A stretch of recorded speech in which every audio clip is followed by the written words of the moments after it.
Alright guys, what is up?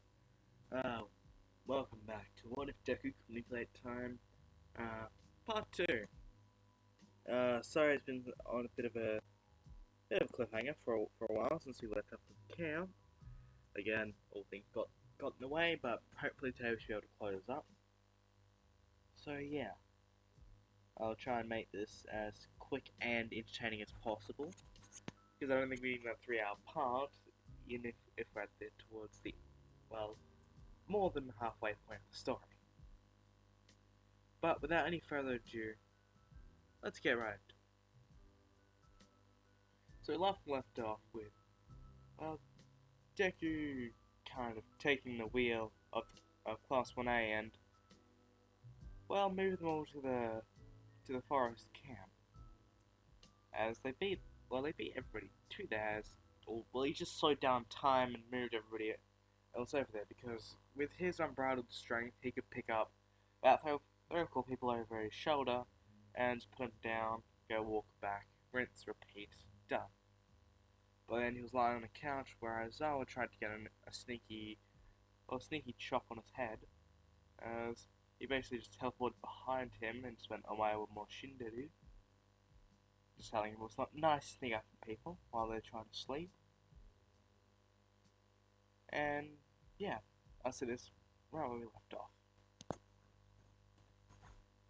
As, well, Deku was just, I guess, not really caring too much about the training.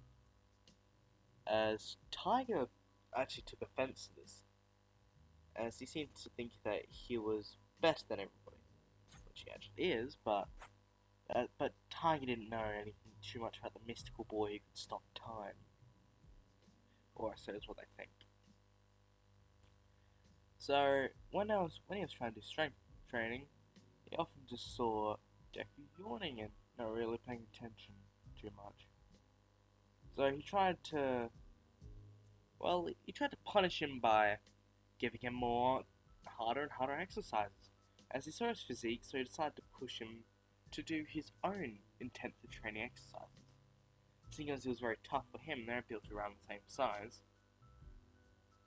He thought this was gonna put a sense of humility into him. Teach him to respect the elders. As Tiger does so, as he just starts laughing to himself. This is gonna be funny to watch him try and struggle to lift bench 200 kilos. As he just closes his eyes for a second and just imagining how funny it would be to see him collapse at the bar and have Tiger come and help him. But to his sheer amazement and everybody else around him, including people who had muscle enhancement quirks, such as the guy from class 1B who could turn into a beast and increase his strength. With little effort, he started benching to 200 kilograms. As this might not seem impressive to all those people who knows what he can do, but to them it is quite shocking, as he was benching quite a large amount for his size. As bear in mind, this is what gives Tiger a challenge, and and we've all seen that man. He's nothing to laugh at, or sneeze at, really. But watching this 15-year-old kid, well, that's what he thinks. Well, watching this 15-year-old kid do it like it was nothing and ask for, him coming up and saying, "Hey, that was actually a bit of a workout. Do you got anything heavier in the pack? Come on, give me one of your exercises. I know you do bench a lot." As he can't tell if he was just trying to provoke Tiger or he was actually just asking. As he just says, "Are you serious?" It's like, yeah. I mean, the ones I got at home are, I don't have the money to buy a lot of these things, so the most I can have is 150 at home. Usually I have to improvise with, or just lifting a car or two. As that floored everybody's mind. As Deku could actually pick up a car. They didn't actually know this, obviously, because he doesn't just go around being like, oh, you lost your ball? Let me pick up the car for you. As he just says, hold on, pick up that tree over there. Says, oh, this one? As it goes up to a fallen tree, and after a second of trying to get a grip, he picked it up. And that, well, that would have seemed quite impressive. However, it's not. The most impressive thing is, he didn't pick it up from the middle, he picked it up from the end. So that was more for counterbalance the weight by adding more strength onto it. As Tiger was absolutely floored by this. It says, oh, that's a bit more of a challenge, trying to get a grip on that one. As he just goes and walks away after planting the tree back down. As Tiger went to just go, even attempt to just, he didn't attempt to pick it up, but he tried to put one arm under and see how much it could possibly weigh, just by assessing it with his own strength and see if he can move it or even budge it, as he could. And then Tiger had a bit of a sense of humility beaten into him, as Deku just started wandering off. As I said, "Oi, what are you doing?" I don't think I remember Tiger telling me that you had any time off. As Deku just looks at Zara in the eye and just says, well, I kind of took this time off because I didn't want to hurt his feelings too bad. We had a talk about this. Why did it happen? As, well, little did everybody know that they had a bit of a talk beforehand, as Aizawa knows he's insanely strong, and, well, the only exercises that Tiger could possibly do were strength enhancing and stamina. As, seeing as the beefcake Deku has got that in spades, he had a bit of a chat saying, look, don't show off. I'm trying to give people confidence over here, not tell them that they're weak. Well, he says, yes, sir. Then he asks him, so, what happened? Well, you see, since I was a bit tired, from not getting enough sleep last night, for some reason it's just, the mountain air up here was a bit stuffy for me. So, I had a bit of trouble sleeping. And so I was a bit tired, and I guess Tiger took that as an offense. He kind of probably thought that I didn't find this challenging.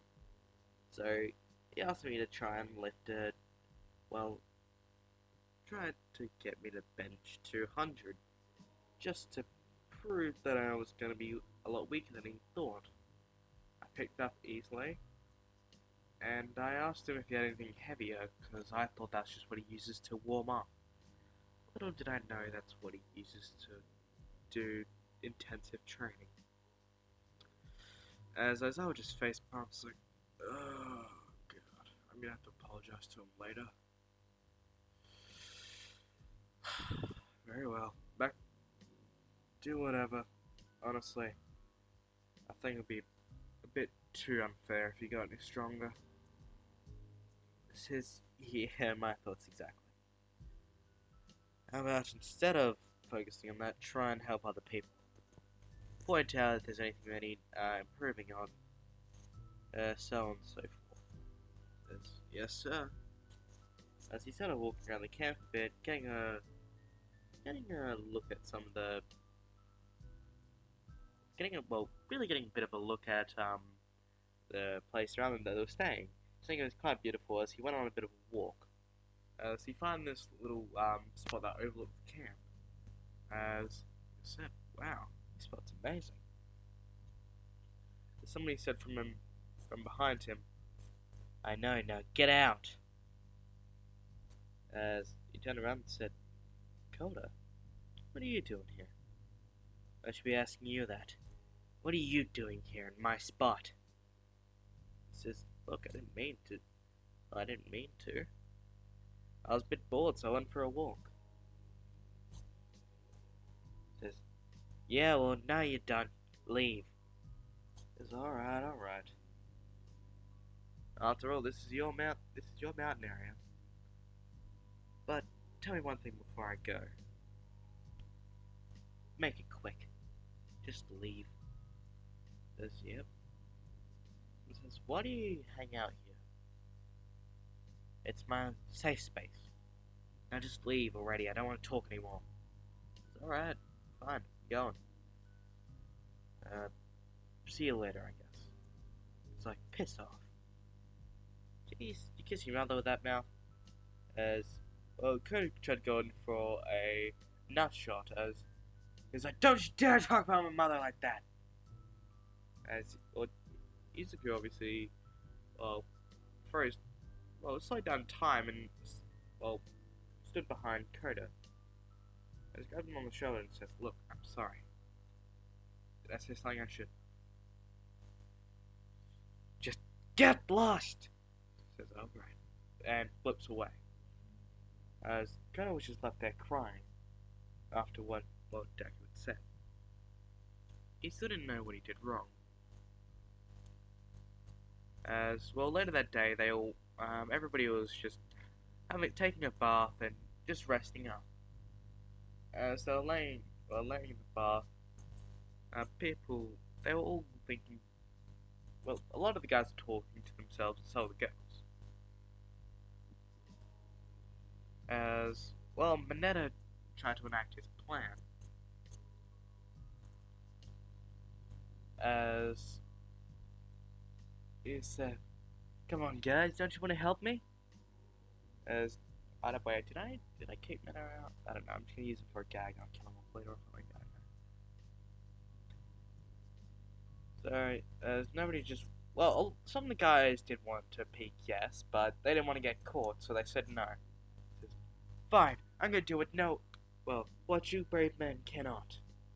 I am going to climb over that wall and see what's on the other side. As, well, they were, a few of them did have a bit of a look of passion in them, for some odd reason. But another few were just like, oh, great. And that's another sexual harassment charge he's gonna get put on, he's gonna get stuck with again. As he starts climbing up the walls using his stick. Well, before he starts climbing up the walls using his sticky balls, and so Deku just says, what's so amazing? He says, huh? What do you mean, what's so amazing? Wouldn't you want to look at, like, a woman's chest and see that beautiful body? He says, well, I don't see the, importance of trying to peek. Usually that's something you gotta earn. You just don't know since you haven't seen yet. He says, what do you... Excuse me for 1 second. As he blips. Well, he blips back. As he says, well, he says, what, you're just there? He says, no.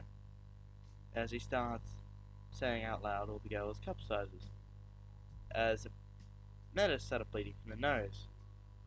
He says, how did you... My quirk, obviously. As he decided saying, that's wrong. Look, they had towels on. It would have been fine. Some of them didn't, but the steam was covering up anything. And also, I could tell by how well, the diameter of the towel. I'm very smart, so I can calculate those things in my head. So I looked at the towel, nothing else. As, well, that didn't seem to deter Mineta. If anything, it seemed to drive him more, drive him more forward for his quest. As he starts climbing up the wall, he's about to reach the top and see over the wall. As, well, Koda is in the middle and kicks him off. As he just says, why didn't you tell me about him? He says, sorry, I have to find out the hard way. As, well, Kurt looks down after the girls start thanking him as he starts falling over. As he in fact actually fell onto the girl's side instead, however Deku saw he was falling and blipped over to catch him. As he landed down on the girl's side, he just said, hey ladies. Well, as you can expect, some things were to happen. A few of them just did their little anime girl scream. However, they were soon entranced by what they saw. Deku was obviously wearing a towel, but they'd never seen him without a shirt on. So they didn't get to see how impeccably ripped and handsome he was. As a few of them actually passed out after seeing that, as some of them couldn't handle it. So people like Toru and well, Toru, Jiro, and I don't know, I would say not Mina, but I guess Ochako would have passed out. She says, "Ah, shit. Hold on." As he seemed to flick out of, he seemed to almost click his fingers and just flip out of there. As, the girls disappeared, but also he disappeared. As they're wondering what's going on, as they rush inside and see that, look, they're laying on the floor inside, fully dressed and everything. It says, well, basically what they thought as basically they weren't wearing undergarments because he basically, he just closed his eyes. They had their underwear of course on, but he just closed his eyes and did it as he put them on the floor and had a fan pointing at them as there was one up in the area that could be turned on if it got too hot.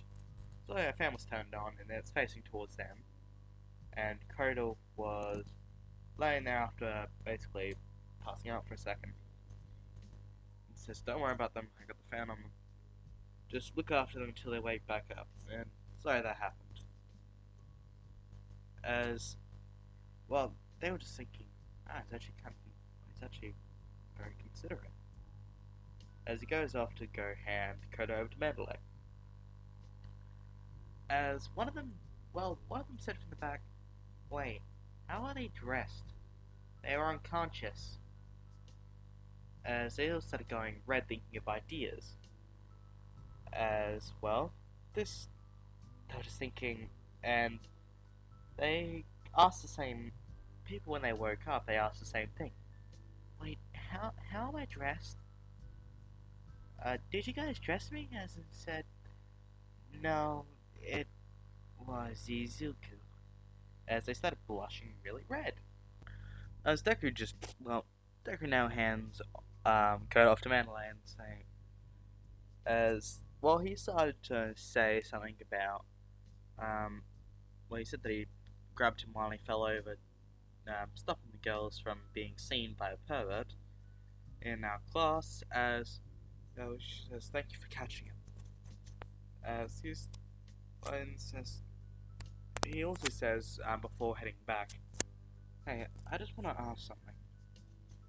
I know you're his aunt, right? But I said something the other day that got a reaction I didn't expect." As, she asked, "What happened?" The other day after I was training with Tiger, I decided to go for a bit of a walk, and I found this cliff spot. As she says, "The cliff? Well, there's a lot of those around here." "Yeah, that's what I thought as well, but there was Koda there." "Koda? What was he doing up there?" He said it was his secret little spot. But that's not the weird thing. It's when he kept telling me to leave and go away, and all that kindness. But I said something I probably shouldn't have said, without thinking, because I don't know, his whole past and backstory. But I said, "Do you kiss your mother with that mouth?" Because he was basically swearing at me, and I thought that was kind of unruly for, a 12-year-old, or 11-year-old, however old he is.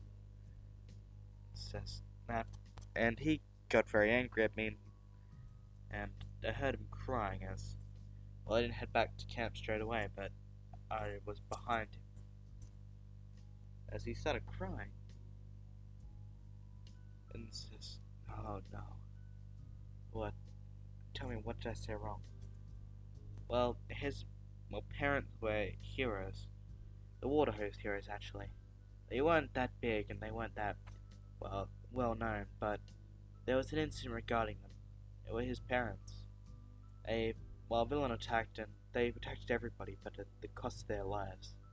That's why he's grown to resent heroes, as they seem to always give their lives but then get nothing in return.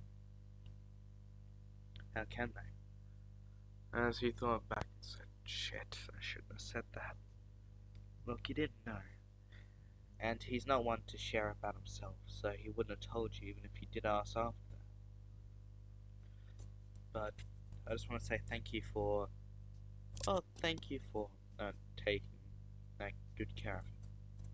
So there's no worries. I'll see if I can try and help him. As now, he walks back as he just says goodnight as he passes the other the two other wild dog pussycats. As instead of walking by, as well, Pixie Bob says to Ragdoll, because he was still on his towel at this point. Because if you remember, like the anime, they're talking to man laying on the towel.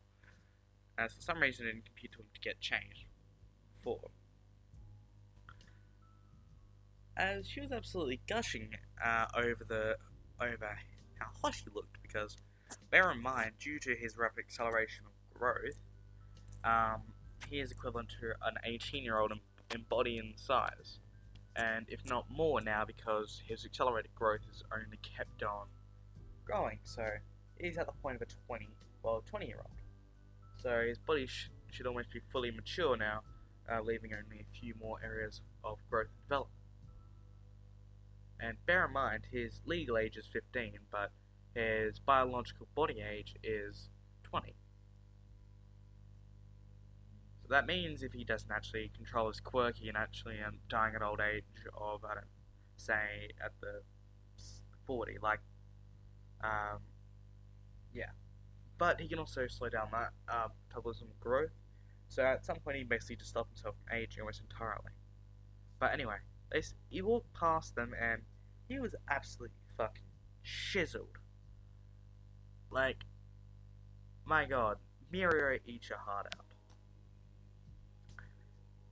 So, you can just imagine the woman who was thirsty for the students already and tried to claim them as his own after seeing what they could do, let alone a woman who is still single, might I add, going after this student who looks like a 20-year-old model. Because this boy can pull off the looks, okay? As she was absolutely saying, it's like, if he wasn't a student, I'd pounce at him straight away. He's so goddamn hot. And she says, Pixie Bob, please restrain yourself. He's still a student. I know, but she started having a bit of a nosebleed. But seeing him in a towel was so hot. As don't fucking judge me. As they walk him with they walk over to Mandalay as says, "Did you just see Izuku by any chance?" Says, "Yeah, he came to drop off Koda. What happened?"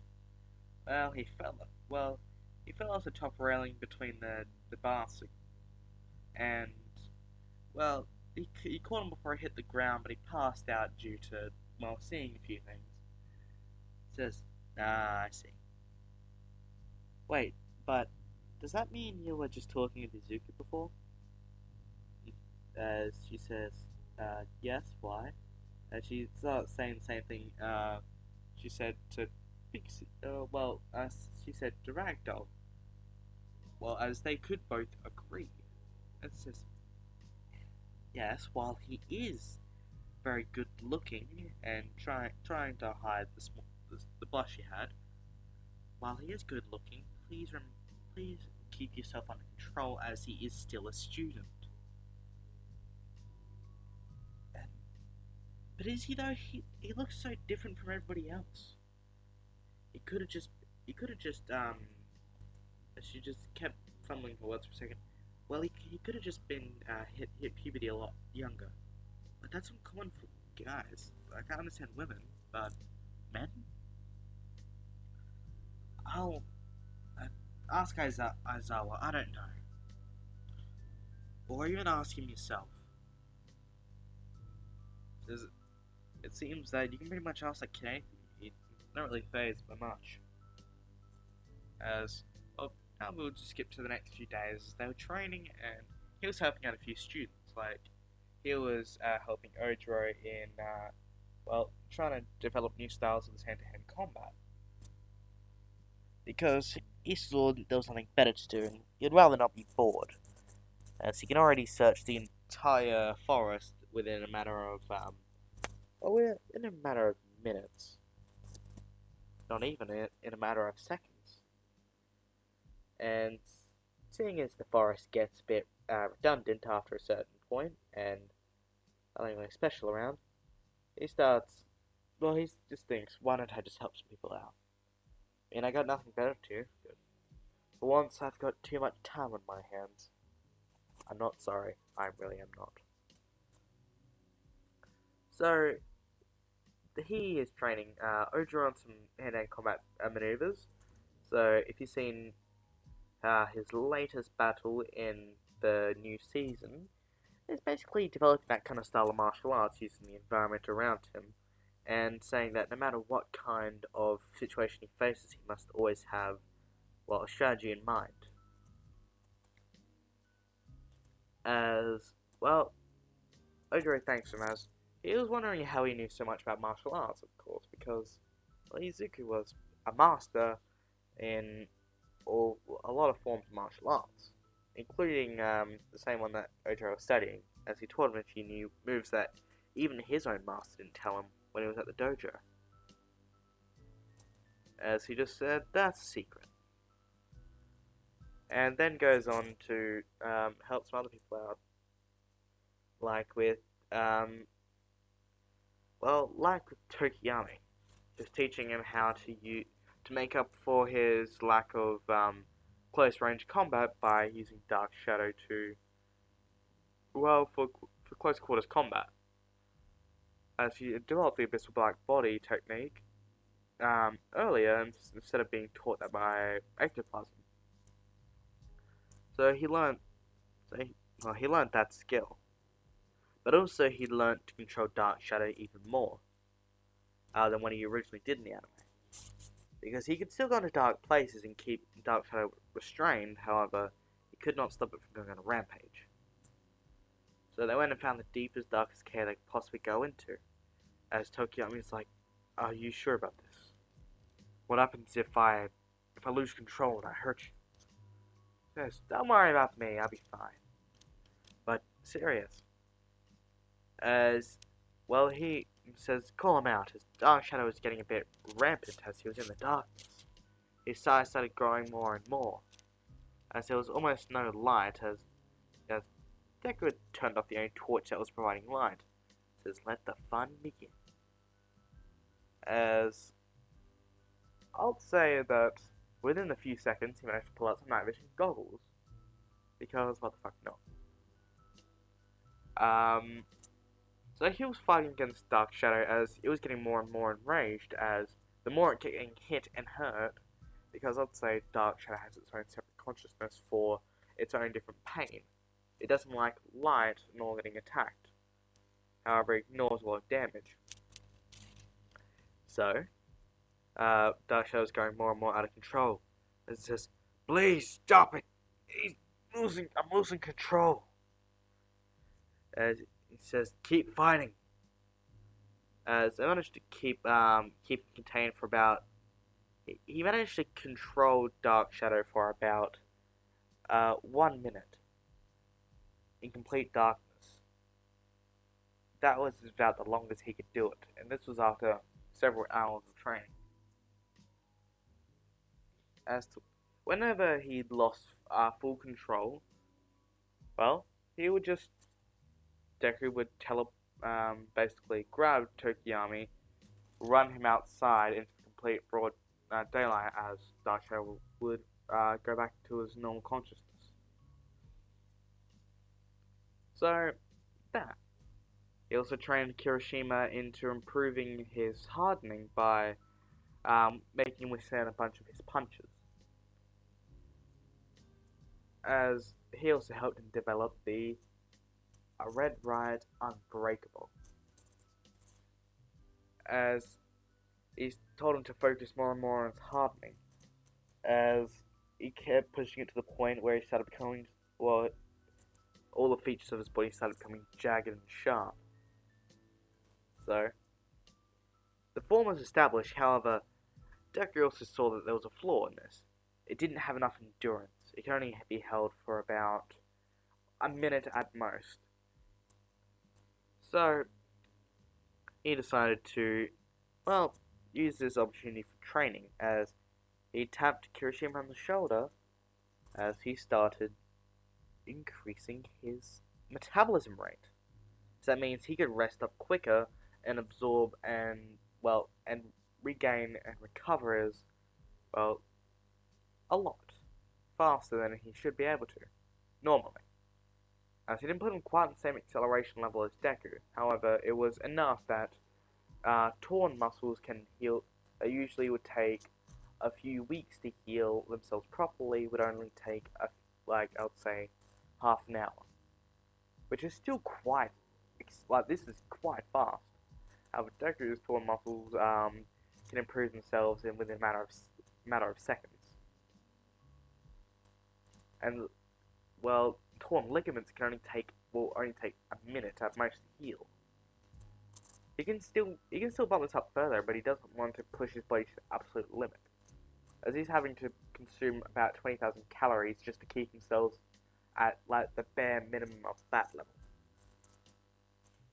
So he decides a plan as he goes up and grabs a lot of food that he usually, because he always likes to keep a bit of food on him, but he decided to grab a bit more as he said, "Okay, Kirishima, we got some training to do." He says, "Food? Well, I have this little trick that I didn't really tell anybody I could do, but let's keep it between you and me for now. I can increase somebody's metabolism rate as well as their natural recovery rate." Do you know what this means? As thinking to himself for a second, I can eat faster? Exactly. But what is that going to do with training?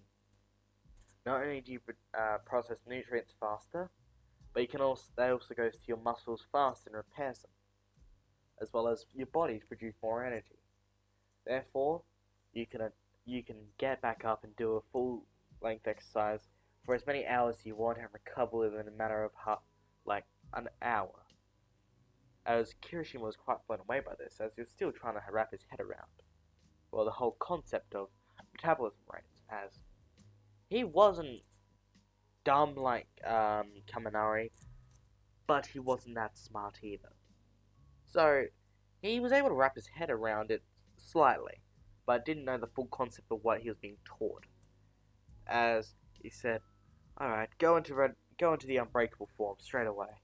But shouldn't I do some, muscle training? No, we want to focus on your quirk. The muscle training can go until after. Strength is key, yes, for delivering attacks, but you want it to be the ultimate defense." As he pushes himself into the unbreakable form, as he says, "Don't worry about this, it might hurt a little bit, but fight through it." As, well, Kirishima's like, "Eh?" As he started basically delivering rapid levels of attacks. So, this was him holding back, by the way. Because if a man can pick up a fucking tree and throw it around like it was nothing, he's going to be able to smack somebody, he's going to smack a bitch really hard. And he plans to smack Kirishima around quite a bit. But he won't cause his skin to fall off. So he starts smacking Kirishima around a lot harder. as Kirishima's form is being chipped away slowly but surely. However, when he's getting worn down to the absolute limit and his hardening, starts to fade away, hands him some food to eat and tells him to sit down for about half an hour. As they rinse and repeat this process several times, so about 4 different times they repeated this process. So 4 different times, say if we took this into the average recovery rate it takes for a normal human to heal a muscle and also grow and get stronger and stronger over time, which means they need more force. So let's say we'll take into account that the amount of time it took within that 4 hours of, I'd say, hard exercising and training, increased his time limit to 15 minutes of unbreakable. It is insane how quickly he can adapt, and this is why.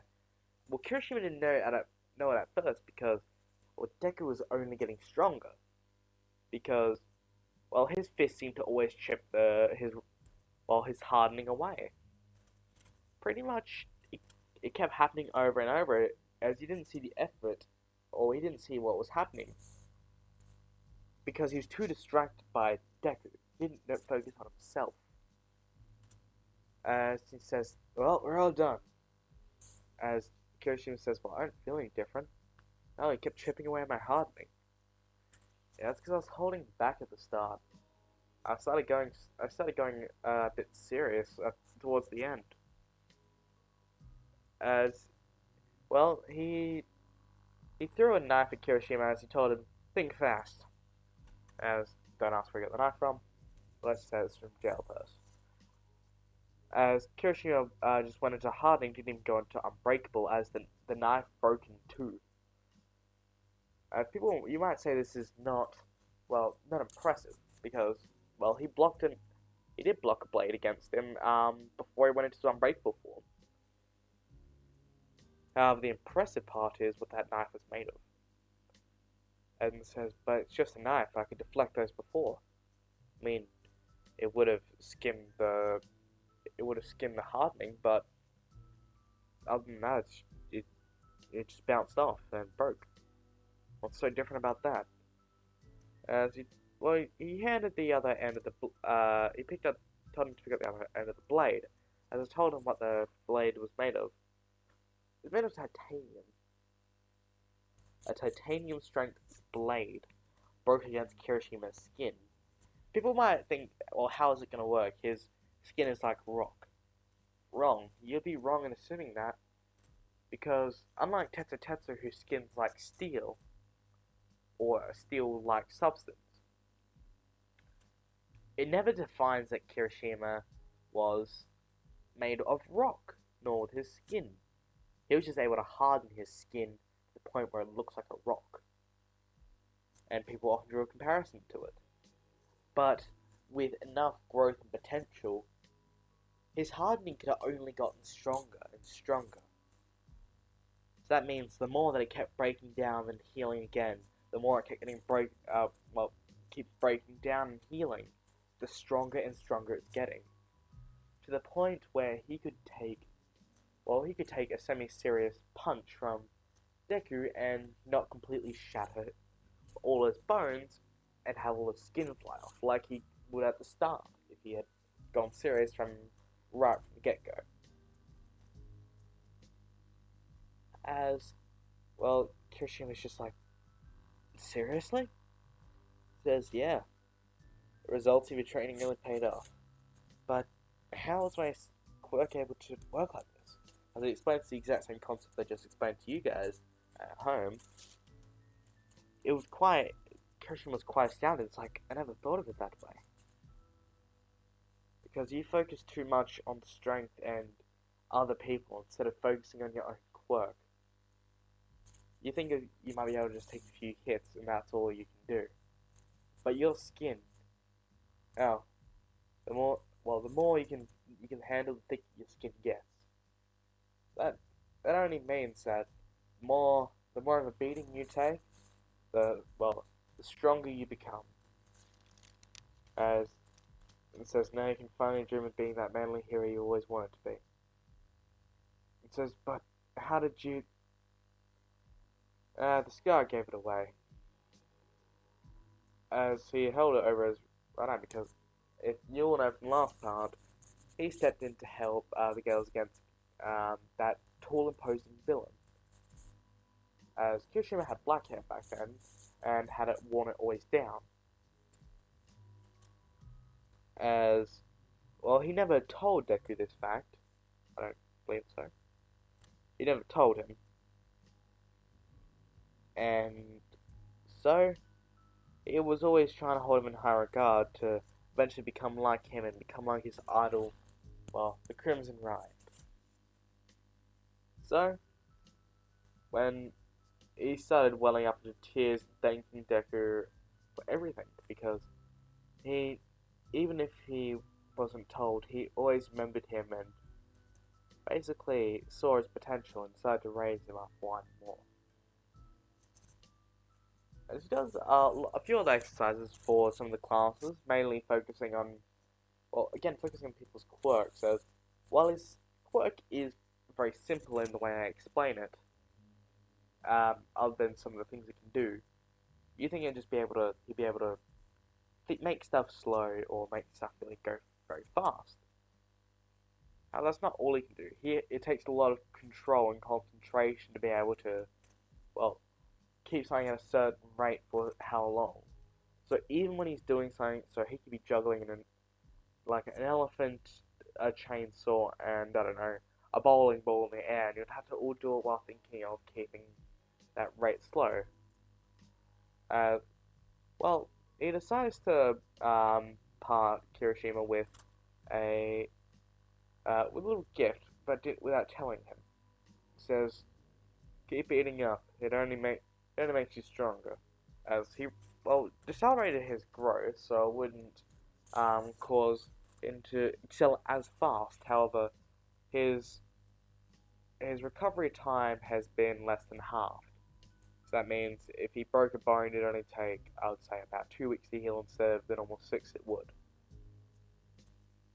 So he is, well, he is still at a 3 times modifier. However, that's not going to cause him to age as much. It's just going to mean his metabolism burns through about the same rate as a bodybuilder or an athlete that would compared to a normal person.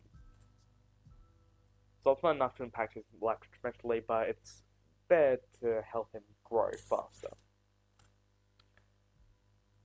So we're going to get towards the end of the camp now, as everything was going good. Everybody was very happy with the results, as well, Deku helped a lot of people. He helped not only the Class 1A, but Class 1B,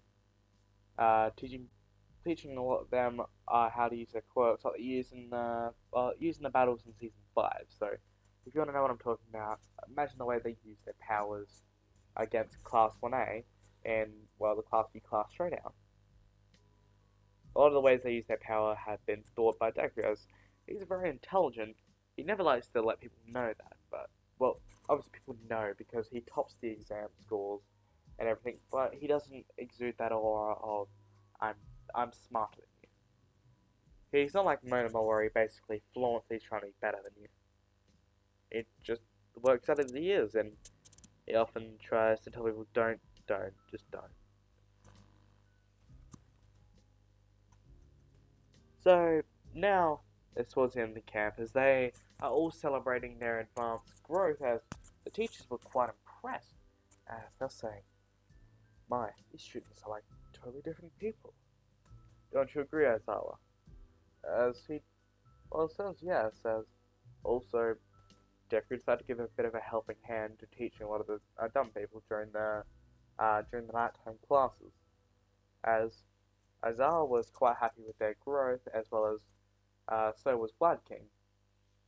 So they end up letting them all join them, so everybody was around as a bit of barbecue. Everybody's excited, of course, and a lot of the relations between Class 1A and Class 1B have gotten better. Now, by no means are they chummy, but they're at least to the point where they don't hate each other's guts or don't try and see themselves as the enemy they're trying to overcome, but see them as just a friendly rivalry. So, they're not going to be at each other's throats. But Monoma's still going to be Monoma, so a dick, but yeah, he tries to act cool while copying Deku's quirk, as he knows what the hell just happened and tells Monoma, "Do not use my quirk." Says, "Why? Are you worried that'll be better than you?" As he says, "Monoma, don't do it." It can't be that bad. As without realizing it, he activated his quirk and didn't have full control over it. Because it's not like a stockpile quirk; it's an energy manipulation type. So, because Monoma could copy Ares' quirk, however, he didn't have control over it. As it was rewind, so he can only rewind things. Deku doesn't rewind. Well, he can rewind time, but it costs at a very bad detriment. But he can also fast forward on his own time, including himself. And that kind of concentration is something that Monoma didn't have. Instead of winding himself forward, as Deku slammed him down and forcibly stopped him. As he says, "Release the quirk now!" As Monoma did, as he aged himself quite rapidly. As he grew, well, his body was basically skin and bones almost. As his body was growing too fast for them to be able to keep up, as well, it started chewing away at his own muscle.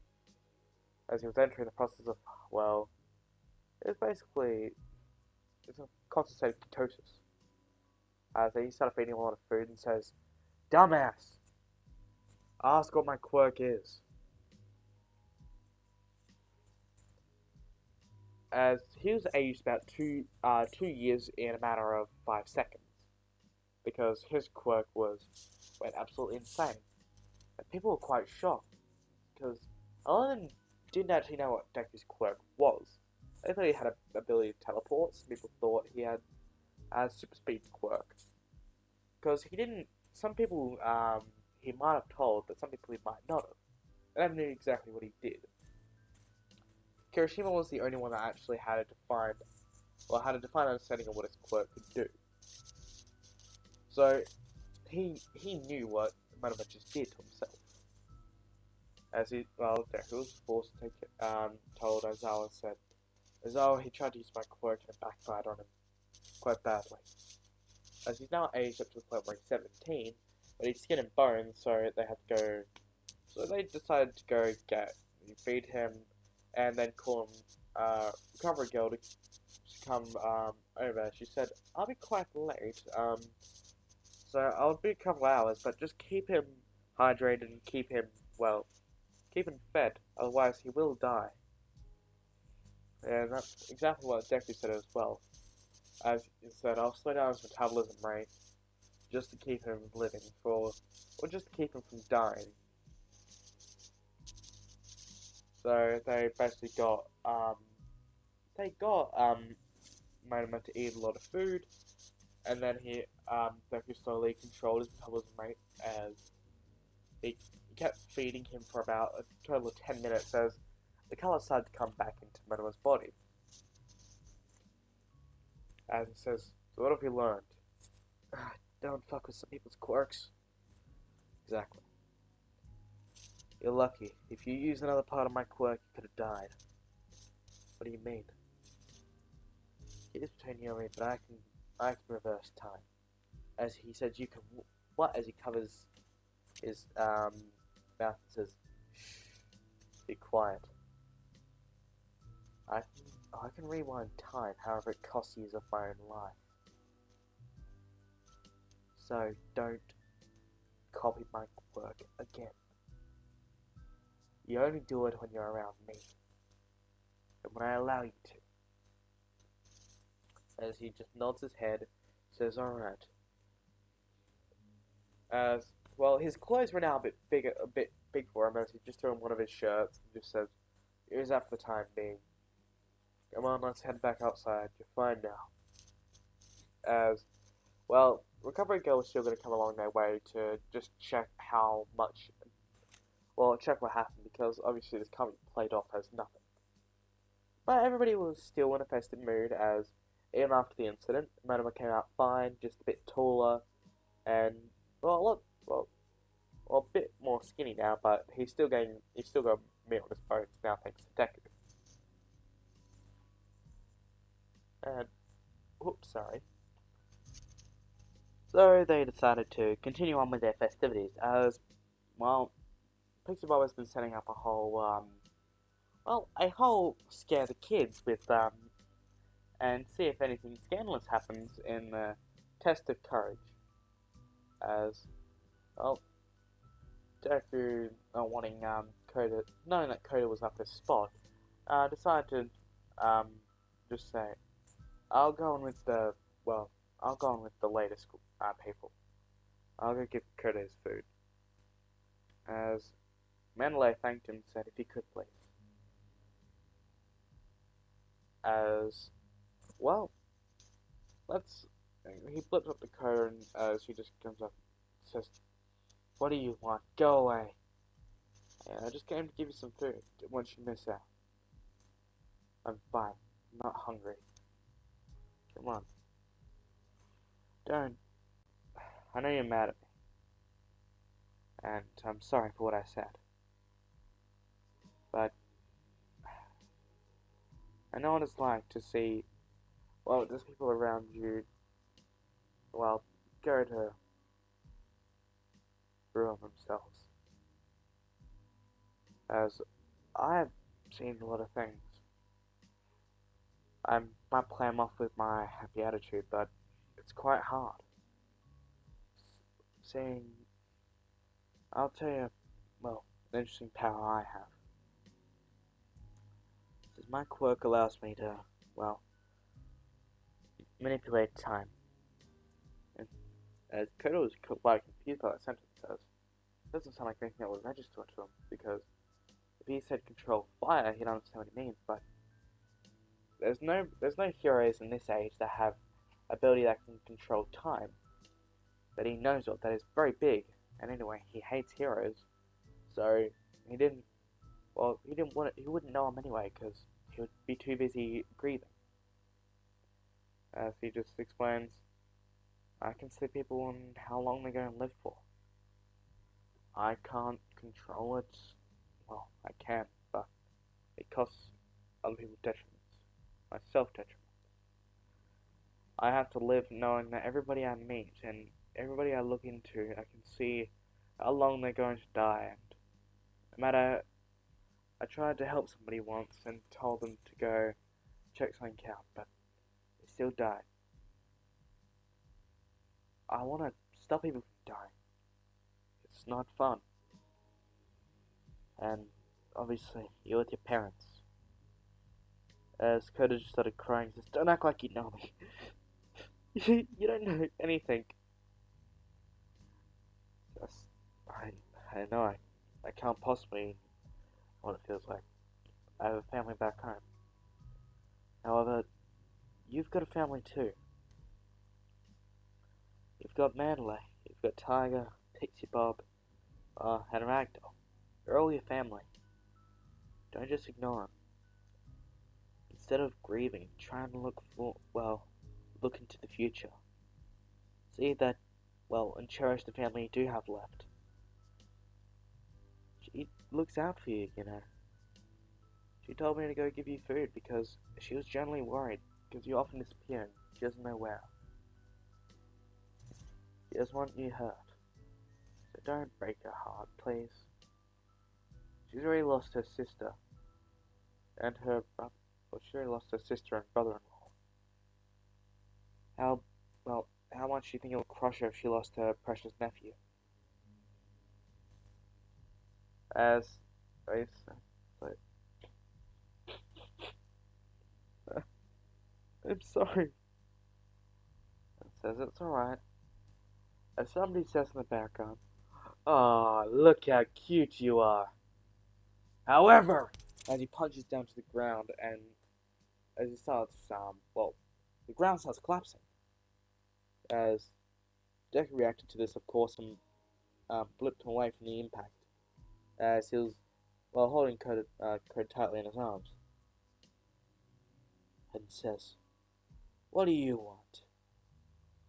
"Oh, you managed to save a little brat, didn't you?" "I was planning on going for a kill streak. But, we can't have what we want, can we?" "But, hey, let me just ask. Where is Katsuki Bakugo?" As he said, "What do you want with Bakugo?" "Oh, well, he's most like us, you see. I am, like me, a hero. Who am I kidding? I'm a villain through and through. The name's Muscular. Now, either you're gonna tell me where he is, or I'm gonna beat it out of you." "Well, you look like you're a bit tough. Come on, come on. Make this harder for me. I'd like to hear your screams." As, well, Izuku's shirt was a bit ripped up from the impact as, well, let's just say that even with time abilities, all the shockwave from the initial hitting on the back caused it to tear, as well as his tight movements, and let's just say his body's been growing a bit more muscularly dense, so he was also a bit tight as it started to basically just peel off. So he rips his shirt off and says, "Alright, you big ball of muscle." As he can see a coating of muscle surrounding him. Muscular, was it? I just prefer to call you a meathead, but, well, here's the thing that's a bit too much of an insult to the meatheads out in the world. If anything, we should just call you the Muscle Brain Villain. But anyway, let's not talk for much longer. Oh, you're cocky now, I see. Oh, my favorite. You're gonna scream. Well, you're gonna scream very good for me. As he starts launching forward and says, "So don't bore me!" As he launches, he starts entangling his arm around muscles even more dense than before, punching towards Deku. Deku counters by slamming his arm to the side and says, "Not bad for a warm-up," as he hits him square in the jaw, sending him flying back into the mountain, with an equivalent to 100% smash. And I say an equivalent because he can do it a lot harder. However, he decided to test the waters, see at what point he's going to give up and break his neck. And he says, "That should have done it. You're right, Koda." Koda is shaking and points behind him as Muscular starts cracking his neck and says, "Not bad, kid, not bad." As he starts putting a quirk enhancer device into his eye. As he kept trying to attack at Deku as, Koda started spraying water at him. Says, "Stay away from him!" He says, "Oh, water. Oh, I see now." You're them, pathetic heroes. Son, I see. You look so much like them. They had fear in their eyes just like you do. It was so delicious killing them. I didn't put up much of a fight, but the fear was oh so perfect. Says, you'll kill my parents." Says, "Oh, that's right, kid. I killed them. It was fun watching them scream for me." As he said, "Shut up!" As, Deku, after deflecting his head again, says, "So, you killed them." "Oh, what, you was a guardian angel?" As, right at the end of the sentence, he gets punched square in the jaw, sending him flying back harder, this time shattering the mountaintop, causing a giant indent that would almost seem like All Might himself had punched it. With, well, it says, what the? Ugh! I thought you gave it your all before. Gonna have to keep going further. As he does the full body muscular form, the same one that took, that had Deku down on his knees. Well, in the original anime. It says, enough of this shit. Gonna take you down once and for all. As he didn't bother to. This wasn't gonna be a fun fight against Muscular, like he had planned it to be. He thought it was gonna be a villain that he could actually mess around with and have some fun. But after hearing that he killed Kota's parents, Deku snapped and just says, alright, enough of this shit, you're just going down now. As, well, before Muscular could even speak a word, he basically phased right behind him. As he hit him square in the back of the neck so hard that it actually cracked his spine. As he was knocked down. And what's worse is that, well, he was, after seeing the impact, his body started going red straight away and bruising started to appear. As usually when somebody gets knocked out, they start to twitch a bit. But he was not moving at all. But he was breathing. Oh, he knew that. Because, well, Deku had decided to go take Kota back to the camp straight away, as well as with dragging Muscular along with him. As this was before all the villains started to initiate their attack. As he also saw the blue smoke up in the distance as he was from the ledge top. So before the villains initiated their attack, he got to the camp right in front of where Aizawa and the group was.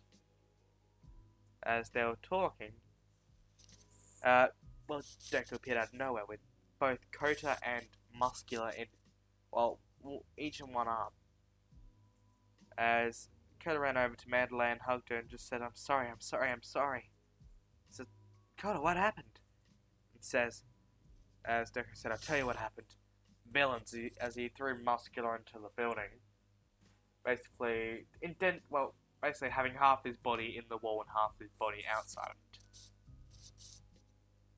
So, keeping him in place. So he's not going to be moving for quite a while. It says, villains? Shit. Mandalay, send a warning out now. Well, it's always just barking at these orders straight away and says, we don't have time. Tell them they can use their quirk. It says that's not all. It seems that they're after Bakugo. Bakugo? Why? Something about his tendency to be a bit of a villain. Seeing, well, being a dick seemed to not really pay off in his case. As he let him know. As well as in the middle of saying all of this, you notice there's something strange. Well, Pixie Pop starts floating, but he saw this straight away and, well, blipped over to her before anything could happen as he grabbed the back of her costume as it was being tugged tightly as she started to glow a bit. Huh. That's quite hard to pull back. Quite strong. As the force seemed to give out as it says, that's annoying. As they walk out to introduce themselves. As two villains seem to pop out. One being, Magna, and the other being Spinner. As, he looks and he says, Deku's just saying, more villains. Mandalay, hurry up, tell everybody that they can use their quirks. Says, right.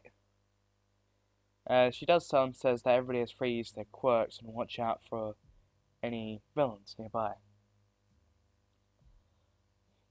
As he also say this, if there's any commotion, scream out as loud as possible.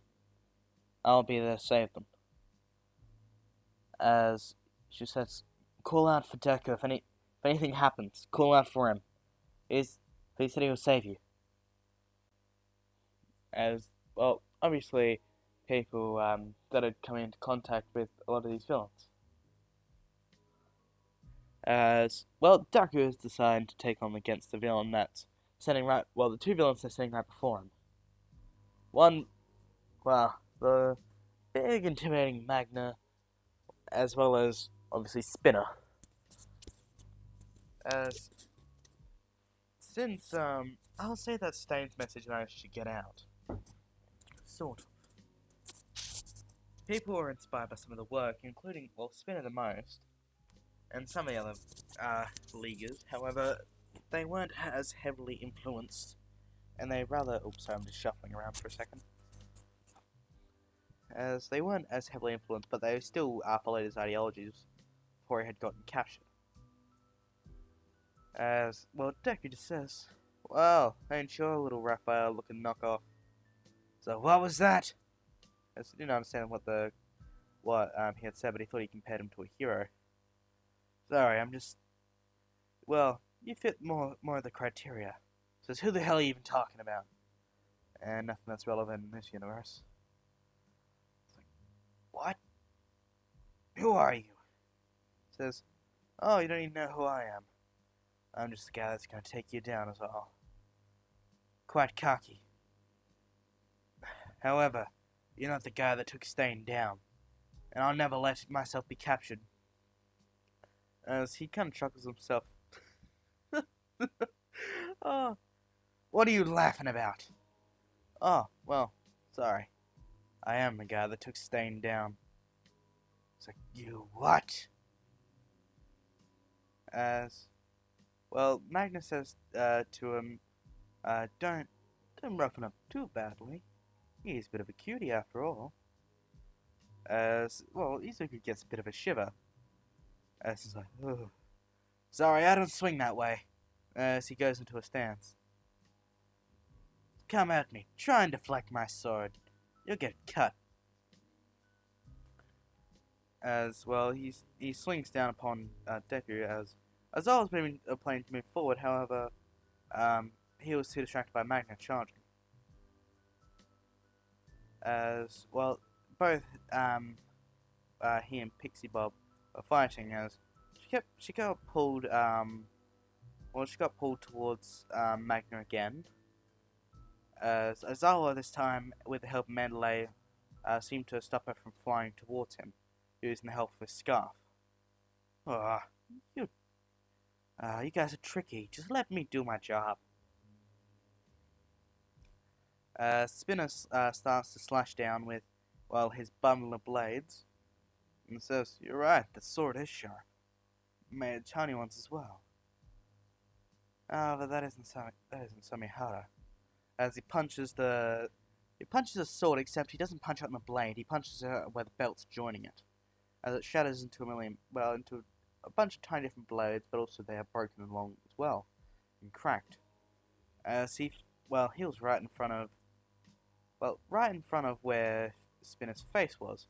As he planned to go in for a punch, however, Magnus stopped him by swinging the block down top of him.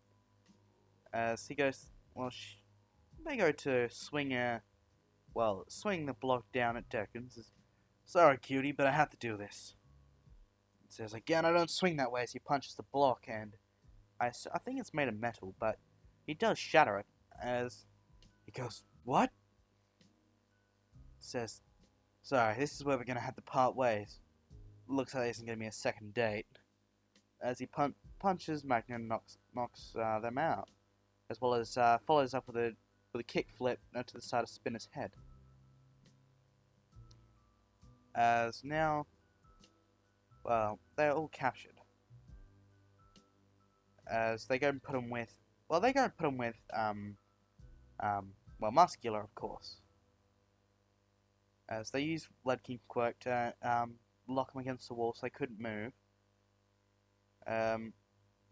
So when they do wake up, they won't be able to do anything. So they managed to go look out to the forest as the heroes split up to try and go find well, they trying to go find where everybody else is. As he well, Deku asks Manley to come with him, and Aizawa and Pixie Bob. Well, Aizawa and Pixie Bob will go and help the students, while Ty will go help the other students in the forest, while Tiger and Vlad King will monitor the villains to make sure that nothing happens again. As well, a shadow figure starts stepping out, as he's scarred, he's heavily covered in purple scars. And he's laughing and says, "Ah, heroes. Sorry, but you're gonna have to burn away now. Turn to ash." As he launches a blue fire attack. However, it was knocked together the same way as with how Aizawa had taken care of him. A knee straight to the face, and slamming him down to the ground as he dissipates into mud. As, well, he's confused, and as Deku said, it must be someone's quirk. It's obvious that his ability was fire, but somebody must have a cloning quirk. As they start running around, as they find a few more copies of Darby. And, well, since they took care of the clones, as one of them was close to where Kaminari and Jiro were. As he was about to launch a firing attack, as well, Kaminari was preparing to zap him with lightning. However, he was taken care of by Deku. He says, stick with Aizawa and Pixie Bob. They'll keep you two safe. Try and help anybody else. Do you know where the others went?" As he points them in the direction, says, "Aizawa, Pixie Bob, you go help them." As Manley continued traveling along, it's like, "Why do you want me to stay with you?" "Because I need to know where everybody is at all times." "But wouldn't Ragdoll be a part of this?" "But Ragdoll's gone." Something's off. As they hear a loud scream as she says, "Ragdoll!" As he hears the direction which it came from, as he slowed down time, as he noticed a black portal with her hand, about to reach out towards her face. As he pulls her away, he says, "Who are you?" Says, "Oh, someone's gotten in my way. But if it isn't you, oh, it's you, alright." As the portal closes back up again, however, another one reemerges soon with two Nomus coming out. As he swiftly, he is holding Ragdoll in his arms, as she had seemed to be unable to walk due to some paralysis effect, but he assumed it was to stop the figure from grabbing her. As now he's left to deal with the Nomu. As he puts it down for a second, it's like, "Wait here. I'll take care of this in no time." And she's like, "No, don't throw your life away. Just don't worry. I'm kind of professional when it comes to taking care of these ugly bastards." My English accent slipped out, I'm sorry. As he goes and punches the Nomu straight in the side of the face, as it broke its neck as he hits it again up top of the head, causing it to collapse to the ground. As the other one, started running towards Deku as well. However, it was a lot faster. It seemed to not actually focus on him, but rather focus on Ragdoll. It says, "Oh, this one's smart." As when he went to go try and attack it, it seemed that a little energy zapped his hand as he got close to it. It says, as he was saying, "Capture Ragdoll." It's like, this one's intelligent. as he is now, well, he stops time to a certain extent, as he picks it up and slams it to the ground, as when he resumes time, he starts getting electrocuted, sort of. The barrier that stopped him from touching it before is now shocking him all over, as he's taking a bit of a well, quite a bit of energy through his body. However, thanks to the fact that he was training people, one of those happened to be Kaminari. As then he said, "Sorry, but this isn't. This is annoying, but this isn't nearly as much as a certain idiot in our class." As he punches it in the chest and incapacitates it, um, as he seems to. Well, he doesn't kill it. Says, "Aren't you gonna kill the thing?" Says, "No, there's something special about it." Special? It's intelligent. The other ones are mindless beasts. As well, he takes Ragdoll back to Mandalay as he says, "Mandalay, you go take Ragdoll back to the camp. Try and get us. She's unable to walk for some reason now. So please just help her the way back. If anything happens, just contact me." Right. As he throws the enemy body back down with the villains, as he says to Tiger and Blood King, "Keep your eye on that one especially." As he goes out and searches the forest, as he starts hearing a rumble as well as a desperate plea from Jojo, and says, "Dark Shadow, calm down!" As well as Tokiyami screaming that as well. They seem to be going on a complete rampage. As he runs up next to Shoji's and says, "What's wrong? Why is Dark Shadow out of control?" He says, "A villain. A villain attacked me well, he didn't take too kindly to it, so he went on a bit of a rampage." Tokiyami's like, "Get away! No!" He says, let's see. Villain that started to Then a villain started to jump out and attack them, as he's like, "Flesh! Hungry!" As it's like, ugh. Deku was just a bit creeped out by by a moonfish. Says, "Okay, who brought the corpse back to life, and why does it look like a goddamn mole rat?" It's like, "Hungry. So hungry. Flesh!" Says, "Oh, God." As it gets crushed by Dark Shadow, completely shattering its teeth. And slamming into the ground, knocking him unconscious. As he is completely thrown up by it. Like, "Oh, that thing was ugly. Was that even human? God, the gnomies look way prettier than that guy." Says, "I don't know how you can still laugh through all this, but we still got another problem." As it's like, "Yeah, I know, but I know two people that are on their way. Well, they're right here. Isn't that right, Todoroki and Bakugo?" As the two of them run out from the clearing and says, "How'd you know we were here?" "I saw you guys in the way.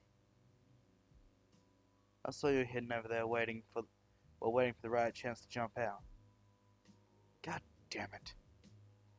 You heard it right. They're after you." Yeah, something. Well, they're after me, alright." As he says, "But instead of having a friendly little discussion, let's worry about the giant rampaging monster before us, as it's literally right in front of their faces." As Deku grabs Dark Shadow's claws, one in each hand. He's holding it back. He's like, "Alright, I'm holding him back a bit. Use your fire and the explosions to create light to calm him down." As they do so, both Todoroki and Bakugo reply. As Bakugo is shouting, "Don't tell me what to do!" While he was doing it, as Tokiyami, calm down. Dark Shadow seems to be under control now. As it says, for somebody who says to not tell him what, well, for somebody who says not to tell them what to do, you seem to really like following my instructions. Shut up! As you started, well, they started walking through. As well, now they were running along to see, well, who else could be in trouble. As they hear, well, Deku hears a scream. It sounds like one of the girls. As he rushes towards it and sees that it's Toga, well, having Sue pinned against the wall while Uraraka is trying to fight her. As, well, Uraraka surprises says, Deku, what are you doing here? I heard you screams. Well, I heard one of you scream, so I came find out what was wrong. As, well, Toga is smiling and says, ooh, there's another one. And he's cute. But he'd look even cuter in blood. As he's like, oh, no. No, no, no, no, no. Why are the hot ones always crazy? As, well, she started to try and slash at him. As he's just, well, dodging her quite easily. It's like, come on, let me cut you. Let me see what you'd look like covered in blood. As he basically just, well, he just doesn't let that fly, so he's constantly just going, dodging, her strikes. As he says, ah, god damn it, it's always the hot ones. As he says, I'm not dealing with another crazy person. As he chops from the back of the neck as, well, she collapses to the ground. As he holds her, as he puts her over his shoulder, taking the knife away and also, removing the needles, as, well, as Ochako just said, that she was pierced by one of the men that's sucking out her blood. So he removes the little item that was surrounding her and finds a little vial of blood. As he crushes it and says, I don't like the reason why she needs the blood. I'm guessing it has something to do with her quirk. But just to be sure, let's crush it anyway. As he gets rid of the vial of blood, and also destroys the tech. The support tech. So he crushes it and basically has her hold over his shoulder. As they start grouping together, Bakugo and Tokiyami are at the back. As well, they started talking. As he says, everybody keep talking and chatting amongst one another. We want to make sure that we're all here. As everybody says, everybody say yes. As everybody but the two, Todoroki and no, not Todoroki, Tokiyami and Bakugo said yes. Says, oh shit. As well, Mr. Compress was was on top of the trees, bowing down. Says, hello, children. My name is Mr. Compress. I have your two classmates here right in the palm of my hand. So, I'm going to be taking my leave now. Losing some of our members was quite unfortunate, but, let's just say that this is a better deal. Then, Deku was having none of this. As he kicked Mr. Compress in the face after dropping Toga for one second and appearing back as he grabbed the marbles that were inside of his hand and crushed them as they turned to ice. As he had captured some of Todoroki's ice from before.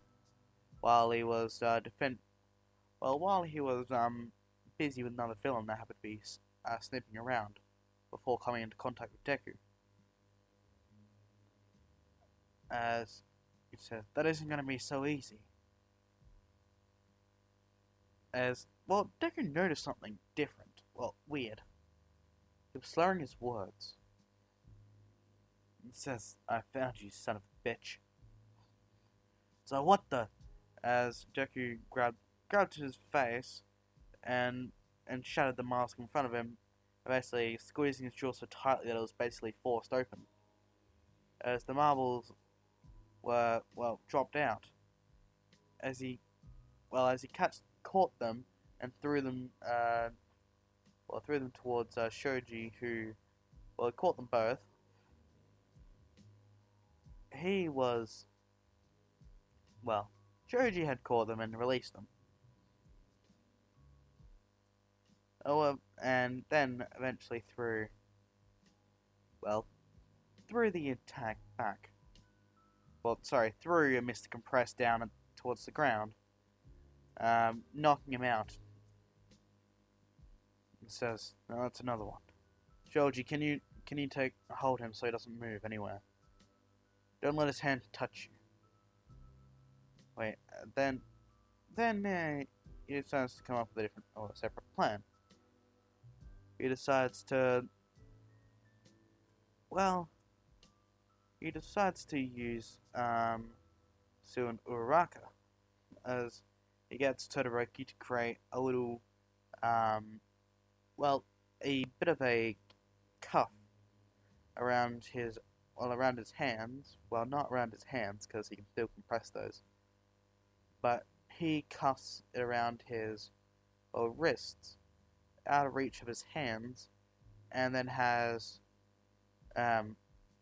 Ochako make him weightless, so Sue can carry him from afar. So he won't be able to touch anything, and there will be no chance of him escaping, as he was tricky to detain because he couldn't just be held down because he could just compress the person. As he saw a black portal ahead and saw like a few villains escaping into it. A Nomu, just a singular Nomu, and Dabi. And this seemed to be all of them because Mr. Compress and Toga were still in his clutches. As the rest of the villains that were there, that were also captured, were not able to be recovered as they were being defended by the heroes and weren't able to evacuate. So the League had left with nothing. They didn't get what they came for and lost the people that they had used to get an upper hand. So it was a very bad deal. As this clearly was the League, as they after they interrogated some of the people, and they found out, they didn't find out the locations. They weren't willing to tell, but they were willing to say that they were the League and that they were here to ensue chaos. As Momo had told everybody that she put a tracker on the Nomu, with the help of a person from class 1B. Can't remember the guy's name, but he was able to weld stuff together. As this seemed to, they all seemed to be quite ecstatic that she actually managed to do that. But she turned these evidence over to the police and heroes, saying that they can do what they want with it. And she created a tracker for them. As well, villain. So, without them realizing that the villains were cornered, the heroes started prepping a plan. As they didn't have to worry about any. They didn't have to worry about any sort of, I guess, they didn't have to worry about any physical barriers there being trying to grab Bakugo this time because he was safe and sound. And many illegals were captured, so their true objective was Shigaraki and the rest. So they organized an attack plan very quickly. And however, this time there was no deliberation. Deku said that he would go. Uh, well, he went to go see Momo. She was still in the hospital. She was in the hospital. Of course, a lot of people from Class 1A were in the hospital. Deku didn't need to go into the hospital because after about 10 minutes or so, and after a quick kiss from recovery girl, he was fine. There was no exhaustion, no whatever. He seemed to get his energy back quite fine, and any bruising or damage healed away. So he went straight to go see Momo.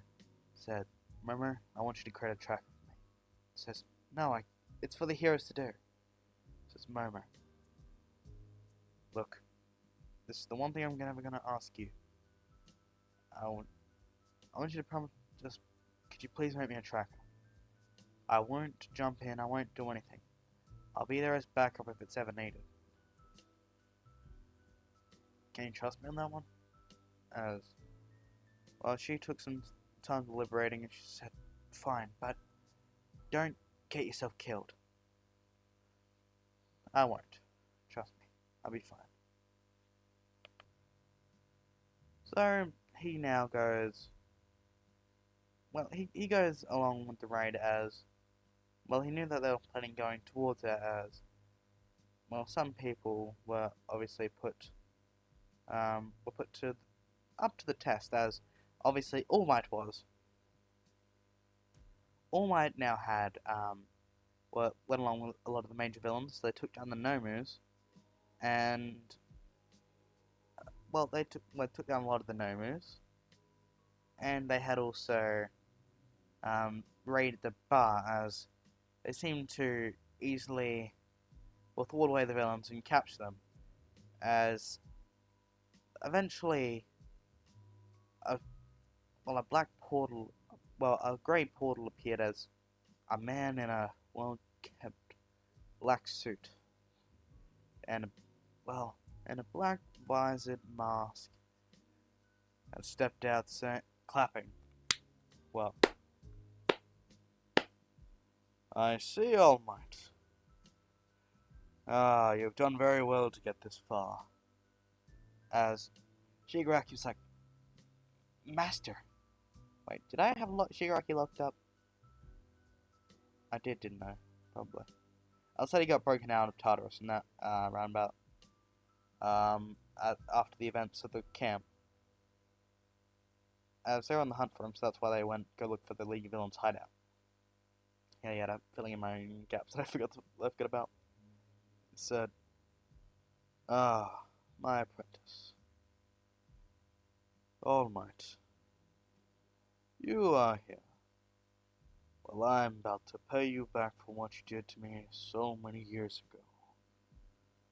As he punched, All Might went to go rush at him as he got met back with a punch to the chest, sending him flying back through the buildings, as well as causing a lot of the villains that jumped in with him to get blasted out. As the rest of the villains that were there, which was only just Davi and Shigaraki, as well as Kurigiri, were teleported outside. Well, no, and Twice was there as well. Twice. Keep getting wet twice. So he was out. They were all teleported outside. As well, in order to set a stage, All for One blew away a few of the buildings using his air cannon. As there, a big clash ensued between All Might and All for One.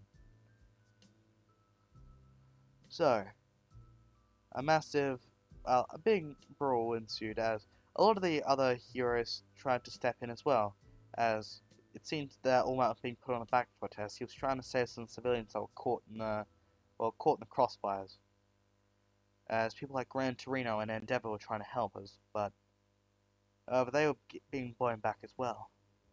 A lot of the other heroes there were also being targeted, as Mount Lady and a few others, including Edgeshot, were put in the way.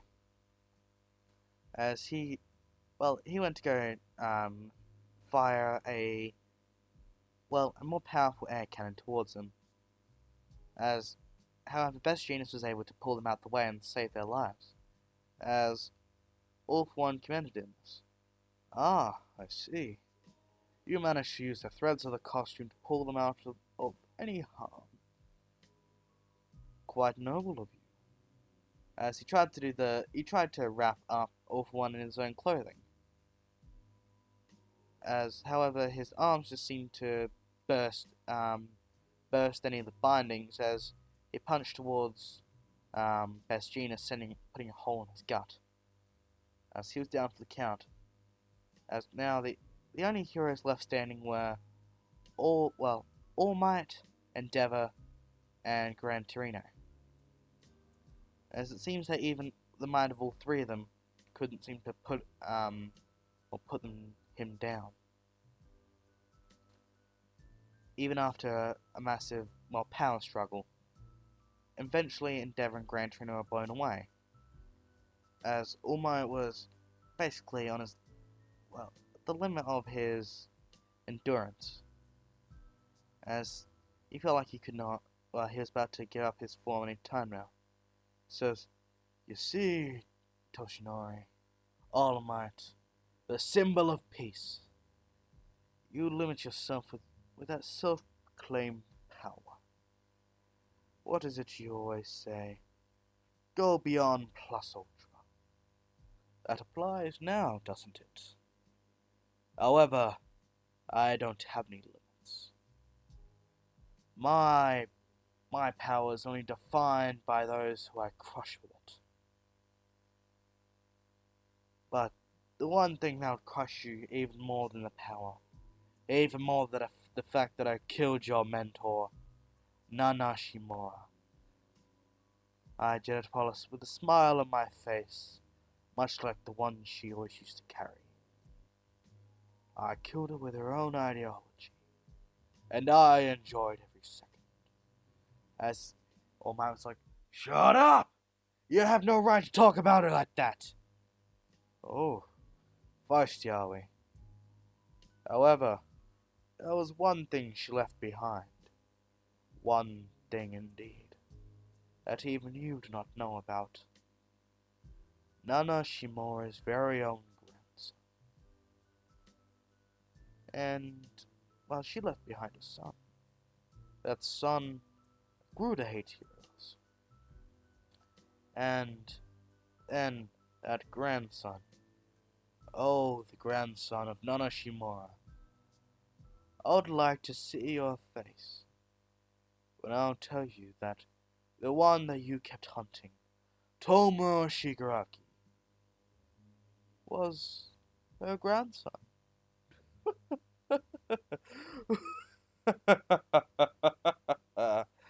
Ah, All Might, let me see that face.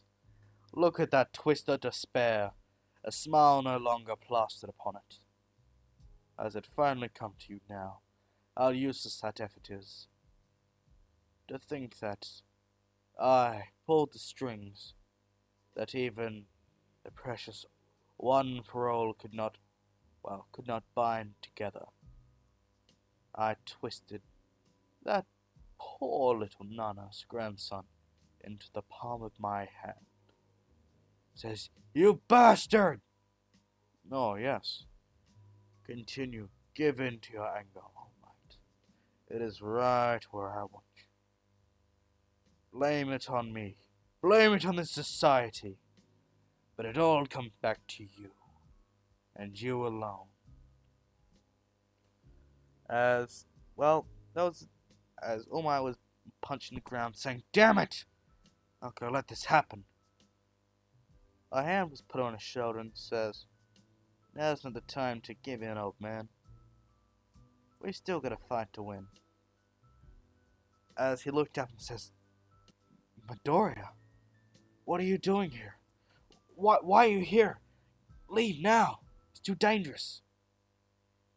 As All Might, was pleading with him, All for One just stared. Well, if it isn't Izuku Midoriya, the one who's thrown a wrench in every single one of my plans, the pain in my side that I could not get rid of. You with that quirk of yours. That power, it is far beyond what any man should have. That's quite funny coming from you. You steal others' powers and give them, to your other people and yourself. And you say that my powers are natural. Oh yes. But it comes to the burden. Huh. A burden with how many quirks you can attain? I've seen everything you had. That arm's living proof of it. As his arm is twisted into the super enhanced arm. Basically, the weeb after, the kid that's really into hentai after about 2 weeks straight of internet access. What he looks like. Still couldn't find a girl. As he just jokes to him, says, now if we're here to make jokes, it seems that you still don't have a girlfriend with that right arm of yours. Huh. You make jokes, child. However, I'm here to offer you an ultimatum. Join me, and we could rule this world together. We could rebuild a new society. I've seen you. You do not conform to rules. You see them as necessary to people like yourself. Powerful.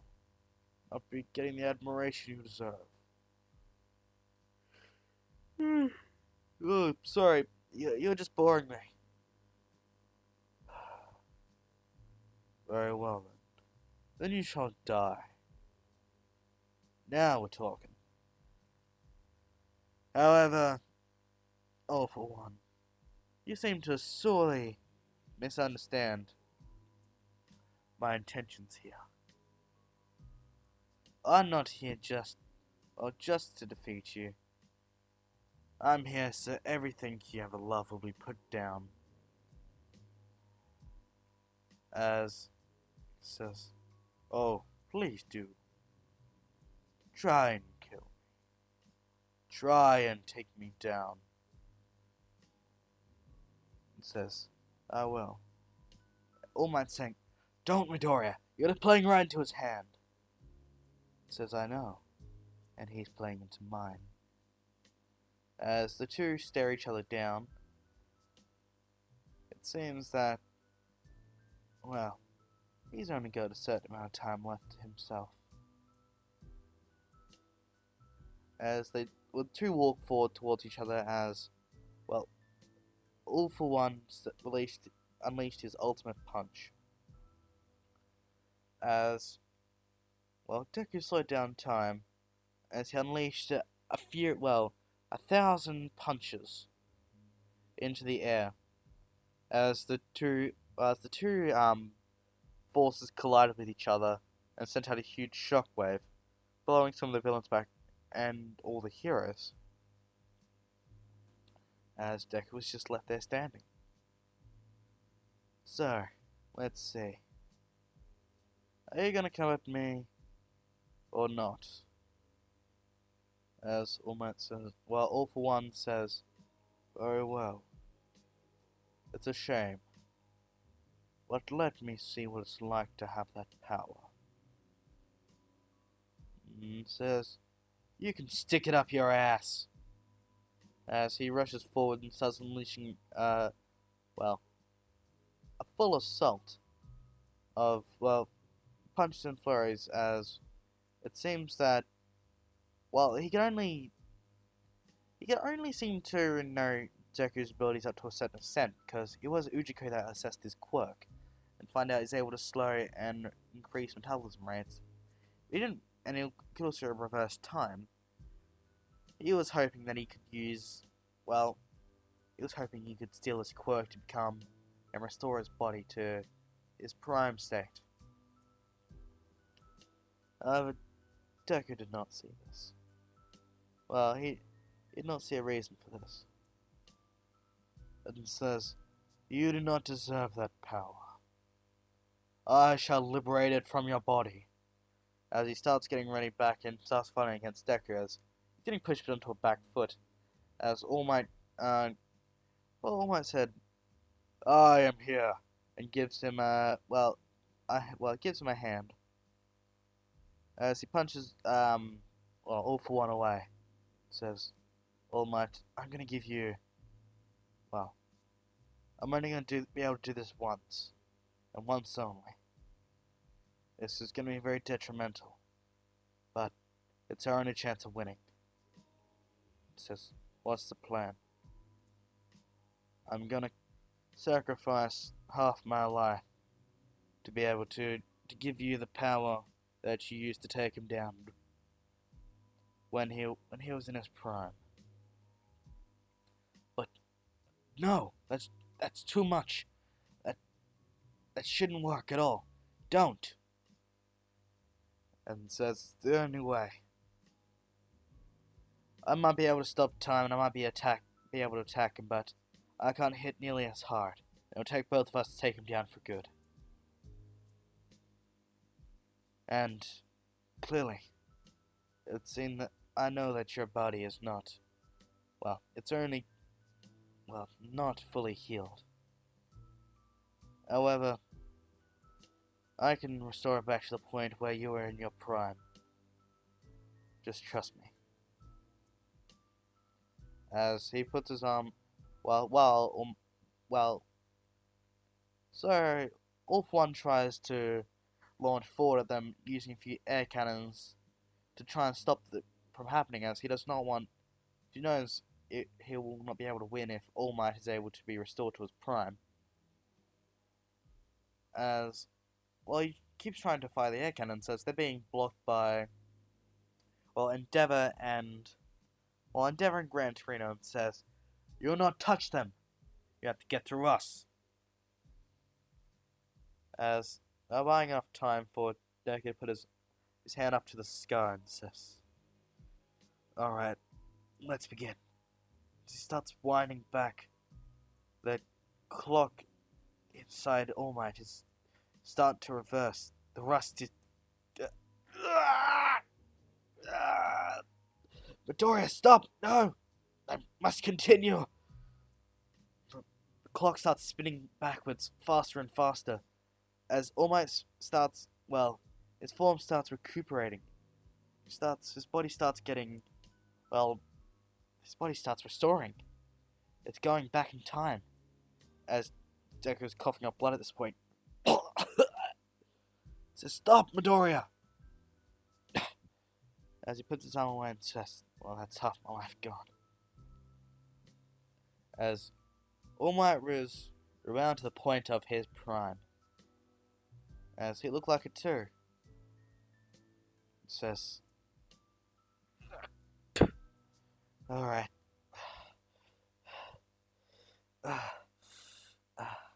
God.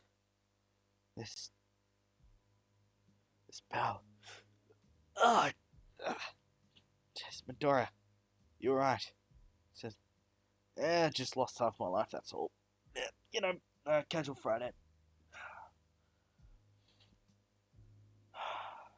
But now's not the time to sit idly by. We must take him down. Together." Says, "Right." As he starts, he enhances All Might's reaction time by increasing the capacity of his brain by advancing the reaction time clock in his head. Basically, his brain's working in overdrive. As both he and Deku are colliding, punching at All for One. As he's being driven onto a back corner, he tries to do a last-ditch effort and increase both of his arms to the maximum was the breaking point, as he was unable to. Well, he's unable to try and create an opening for Shigaraki to get away, as it was their fists collided. As well, All Might gives a powerful send off to the king. Well, the Lord of the Dark, Lord of the Darkness, the ruler of the shadows, the one and the man known as All for One. As he gives up a final and a last powerful attack, as he says, "One for all, go beyond, plus ultra, United States of Smash!" As he gives him an extremely powerful United States of Smash directly to his face, completely, and All for One was not moving. He's not unconscious. That man, he's dead. Once and for all. As, nothing happens. Everybody's just shocked as the man that was the warrior that struck hard fear several decades ago. The man who was too powerful for his own good. He was put down. And everything seems to go back to normal. All the villains were rounded up. Everybody was taken back home. The rebuilding of the city has begun. As this day was marked down in history. As, the two heroes, one known as Deku, and, All Might, go down in history forever as the greatest heroes to ever live. They both single-handedly accomplished many feats. Deku lived a long life. He was, one of the most renowned heroes. He even started a family. I'm not going to say with who though, because I just want it to be a good ending. He started a family, left behind a legacy. His children eventually become heroes themselves. As he laid at home, with his wife and kids, beside him, as he died peacefully. He passed away without any pain, at the age of 50. He had given up half his life to ensure the world's future and stability. He saved many lives. He stopped many catastrophes. He was, at one point, he was passed down onto the torch he was passing on the torch to the number one hero after All Might had retired. He was one of the greatest. And this is where our story ends. I hope you guys like this, the part to the 2K special. I'm sorry it didn't come out as quickly. That's my fault, but I hope this makes up for it, and hopefully this ends. So, to everybody, I hope you all have a good day, good afternoon, good week, good year. But I really hope you'll go back and love this story as much as I made it. Because, this is, just a fun series I like doing. So, let me know down below what you thought of it. Give me your opinions. Tell me if there was anything that could have been improved. I'm always looking for feedback, but yeah. But quickly before I go, let's get back into the more upbeat me. I put out a community tab on my post. Put out a post on my community tab. I don't know if everybody has seen it or not, because obviously I put it out a couple hours ago. So it could be I put it around like 6 or 7 hours ago. But I don't know if everybody has seen it yet, of course. But I had said it's up there saying, what people think if they got a Doom, what if? A Doom one shot. So, just thought, what people like to see that. So, yeah, check it out and give me feedback if you want to see that kind of thing. But yeah, I've been the King of Underworld. This is a long enough outro. I'm tired. But yeah, I've been the King of Underworld. Hope you had a very good day. Peace.